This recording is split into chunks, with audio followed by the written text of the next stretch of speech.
看哪方面啊？长相还是觉得帅为主，还是喜欢看帅哥啊？大家都喜欢，看帅哥是一种遗传，就从外婆到我妈，我们家都喜欢看帅哥。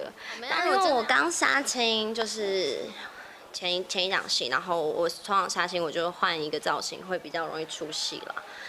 哦，没有，就是跟家人啊，然后就是去走走，没有到旅游啦，因为也没有真的有那么多时间，还是有其他的工作在做。哪些不一样讲？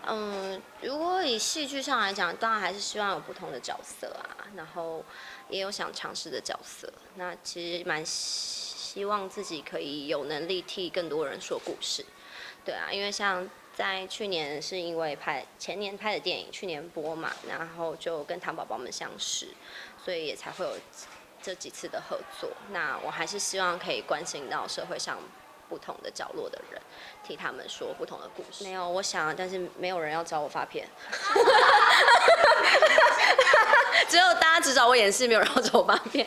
没有啦，就是目前就是还是以戏剧为主，但有在寻觅觅看有没有适合的合作对象可以一起合作啦。的确是有这个计划，还是会想要就是做音乐啊，然后可以用音乐的方式来表达一些事情，或者是跳舞什么，这是我很喜欢的事情。我真的不知道该怎么说，因为真的不是桃花，但他却断了我的桃花，让大家觉得我有桃花。不是桃花断了你的桃花。对啊，就是因为他这个对象不是我的桃花，真的我们是认识很久的朋友，然后真的非常好，然后很常会腻在一起，但他就可能比较像像闺蜜的那种感觉了。对，但是大家都以为他是我的桃花，变成现在我没有桃花。对，本来有一些其他的追求。我觉得可能有啦，但是因为这样一弄哈，我也希望报道是真的有桃花。对啊，但没有啦，就是不求啦，就是缘分。对啊，我现在没有那么认真在想谈恋爱这件事情，就是有当然好，没有但也哪方面啊？长相还是觉得帅为主，还是喜欢看帅哥啊？大家都喜欢，看帅哥是一种遗传。就从外婆到我妈，我们家都喜欢看帅哥。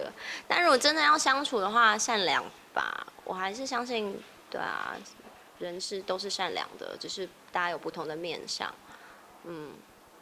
我是不求什么一定要灵魂伴侣啦，因为生活当中其实已经有很多朋友是可以当灵魂伴侣，然后有可以陪你吃饭的，陪你玩的，然后真的可以懂你的姐妹什么的。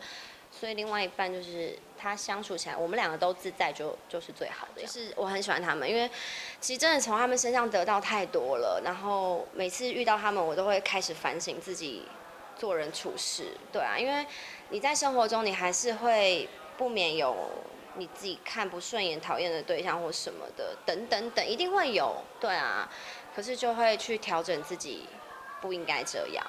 然后应该要去了解别人，因为糖宝宝他们爱人，他们没什么理由，他爱你就是很爱你，所以这一点也会让我觉得，哦，好，对人要很友善，对，然后跟大家相处要尽量真心什么的。那喜不喜欢其次，但是尽量不要去讨厌别人，或者是无缘无故啦，不要去对别人不友善或伤害别人。